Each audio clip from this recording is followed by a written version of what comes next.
શું ખરેખર આદિવાસી લોકોનું ખોટી રીતે ધર્મ પરિવર્તન કરવામાં આવી રહ્યું છે? આ સવાલ એટલા માટે ઊભો થઈ રહ્યો છે કારણ કે તાપીમાં મોરારી બાપુને એક શિક્ષકની ચિઠ્ઠી મળે છે અને ત્યારબાદ આ વિવાદ ઊભો થાય છે।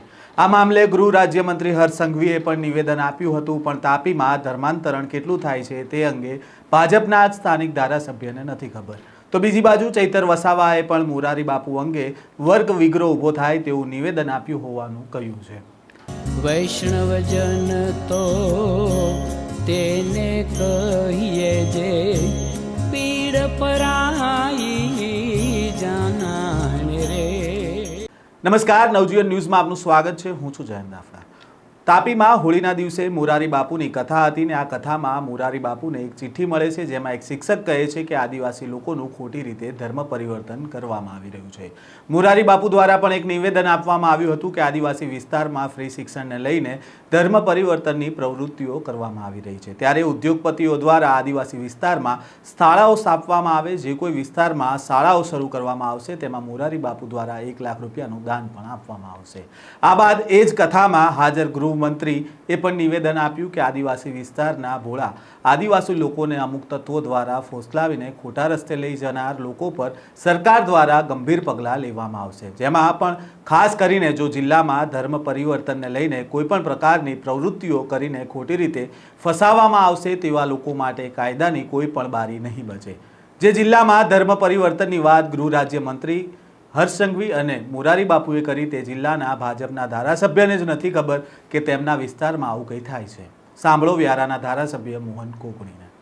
કેટલા પ્રમાણમાં થયું છે એ મને ખબર નથી, પણ માનનીય ગૃહમંત્રી સાહેબ જ્યારે અમારા તાપી જિલ્લાના સોનગઢ ગામે આવ્યા હતા અને એમણે આ બાબત મૂકી હતી કે ધર્માંતરણ, અને સ્વાભાવિક છે કે દબાણ કરીને ધર્માંતરણ થતું હોય તો એના વિરોધમાં હું પોતે પણ છું કે દબાણ કરીને ક્યાં લોભ લાલચ આપીને કરવામાં આવતું હોય તો એના વિરોધમાં આપણે છીએ। પરંતુ આજે ડાંગની પરિસ્થિતિ મને હું વાપેક નથી, પરંતુ આજે તાપી જિલ્લામાં મેં ક્યારના બાઇટ આપી હતી કે ભાઈ 1995 પહેલાં જે ગામડાની દયનીય પરિસ્થિતિ હતી અને જે કદાચ મિશનરીઝ આવ્યા હશે, શિક્ષણ અને આરોગ્ય આપ્યું હશે અને એના કારણે કદાચ એ વિચારો કદાચ એમની સાથે જોડાયેલા હશે, બાકી તો મને એવું લાગતું નથી। આવું ન થાય એની માટે કેવા પ્રકારના પગલાં ભરવામાં આવે છે, લોકોને સમજાવવામાં આવી રહ્યા છે, શું વાત કરો? આવું ના થાય એના માટે રાજ્ય સરકાર પોતે પગલાં ભરી રહી છે કે લોભ લાલચ કે દબાણ, અને લગભગ જે અમારા વ્યારા વિધાનસભા કે તાપી જિલ્લો હોય, લોભ લાલચ આપીને લગભગ કંઈ કર્યું હોય એવું મને પોતાને લાગતું નથી, પરંતુ સ્વેચ્છાએ કદાચ એમના વિચારો સાથે કદાચ મનમેળ હોય તો એ મને ખબર નથી। અને કેવી રીતે દબાણ કરીને ધર્માંતરણ કરાવતા હોય છે? ના, એનાથી હું બિલકુલ અજાણ છું। કઈ રીતે દબાણ કરીને કરે છે એ મને ખબર નથી, પરંતુ આજે રાજ્ય સરકાર પોતે જે દબાણ કરીને કે લોભ લાલચ આપે એના માટે પગલાં ભરે છે। આવું ન થાય એની માટે કેવા પ્રકારના પ્રયાસ? આવું ના થાય એના માટે તો રાજ્ય સરકાર પ્રયાસ કરી રહી છે। કેવા પ્રકારના પ્રયાસ? બિલકુલ કોઈ ફરિયાદ આવતી હોય ને એના માટે બિલકુલ પગલાં પણ લેવામાં આવતા હોય છે। વિષય એવો છે કે ખુદ મોરારી બાપુએ એવું કીધું છે કે એ વિસ્તારના શિક્ષકો ધર્માંતરણની પ્રવૃત્તિ કરાવે છે। જે શિક્ષકોની વાત કરી એ મોરારજી બાપુએ વાત કરી, પણ એનાથી હું બિલકુલ અજાણ છું, મને એ બાબતની કંઈ ખબર નથી। ધારાસભ્ય મોહન કોકણીએ કહ્યું કે કેટલા પ્રમાણમાં ધર્માંતરણ થયું તે ખબર નથી। દબાણ કરીને ધર્માંતરણ થયું હોય તો તેના વિરોધમાં હું પણ છું, પરંતુ તાપીમાં 1995 પહેલાં જે પરિસ્થિતિ હતી ને તેના કારણે મિશનરીઝ આવ્યા હશે અને શિક્ષણ અને આરોગ્ય આપ્યું હશે, એટલે વિચારો તેમની સાથે જોડાયેલા હશે।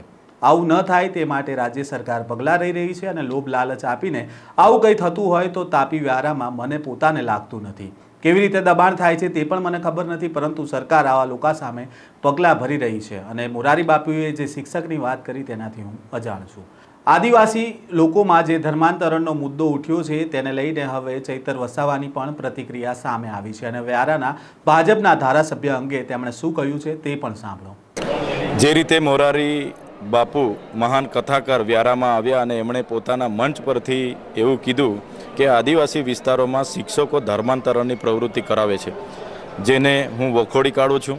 એક કથાકાર તરીકે મંચ પરથી આવો વર્ગ વિગ્રહ ઊભો થવા માટેનું આ એમનું નિવેદન હશે એવું માનું છું। જો એમના પર આવા પુરાવા હોય તો સરકારને અને જનતાને જાહેર કરે અને તો જ એના પર કાર્યવાહી સરકાર કરી શકે છે। રહી વાત ખ્રિસ્તી લોકોની, તો ખ્રિસ્તી મિશનરીઓ 1970, 80 અને 90ના દાયકામાં આદિવાસી વિસ્તારોમાં આવી એમણે શૈક્ષણિક સંસ્થાઓ ખોલી, આરોગ્યની હોસ્પિટલો ખોલી અને આદિવાસીઓને દરેક ક્ષેત્રે આગળ આવવા માટેના ઉત્થાનના એમણે કાર્ય કર્યા. એનાથી આકર્ષિત થઈને કેટલાક આદિવાસી લોકોએ ખ્રિસ્તી ધર્મ અપનાવ્યો છે અને પાળે છે, જેમાં કોઈને કોઈ વાંધો હોવો જોઈએ નહીં. જો ગૃહમંત્રીએ એવું કીધું કે જે લોકો ખ્રિસ્તી ધર્મ અપનાવ્યો છે એમને આદિવાસી તરીકે મળતા લાભો નષ્ટ થઈ જશે અને અમે બંધ કરાવીશું, ત્યારે ગૃહમંત્રી અને એમની સરકારને મારું નાનું સૂચન છે. આદિવાસી તરીકે આદિવાસી અનામત બેઠક પરથી મોહનભાઈ કોકણી અને રીતેશભાઈ વસાવા ચૂંટાયેલા છે, જેઓ પણ ખ્રિસ્તી ધર્મ પાળે છે.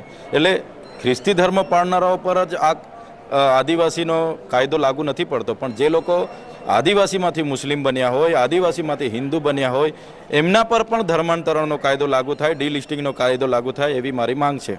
ચૈતર વસાવાએ કહ્યું કે મોરારી બાપુ વ્યારામાં આવીને મંચ પરથી કહ્યું કે શિક્ષક ધર્માંતરણની પ્રવૃત્તિ કરાવે છે, તે નિવેદનને હું વખોડું છું. તેમની પાસે કોઈ જો પુરાવા હોય તો સરકારને અને જનતાને જાહેર કરે.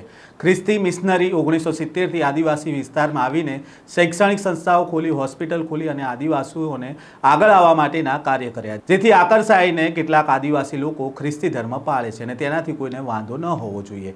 ગૃહમંત્રીએ કહ્યું હતું કે ખ્રિસ્તી ધર્મ અપનાવ્યો છે તેમને મળતા આદિવાસીના લાભ બંધ કરી દેવામાં આવશે. તો શું આદિવાસી અનામત બેઠક પરથી મોહન કોકણી અને રીતેશ વસાવા ચૂંટાયા છે, જેઓ પણ ખ્રિસ્તી ધર્મ પાળે છે, તેમના પર આ કાયદો લાગુ થવો જોઈએ?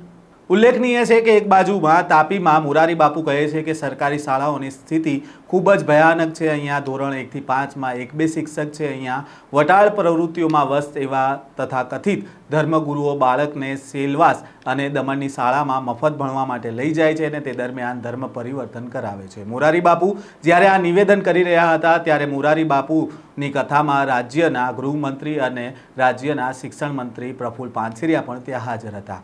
તેમણે શિક્ષણની શા માટે આવી પરિસ્થિતિ છે તેના પર બોલવું જોઈતું હતું, પરંતુ તેમણે બોલે છે કે વિદ્યાર્થીઓના મસ્તિષ્કમાં ધર્મ પ્રચારની વાતો ઘુસાડવામાં આવે છે, તે સાખી નહીં લેવાય અને ચોક્કસ કાર્યવાહી થશે.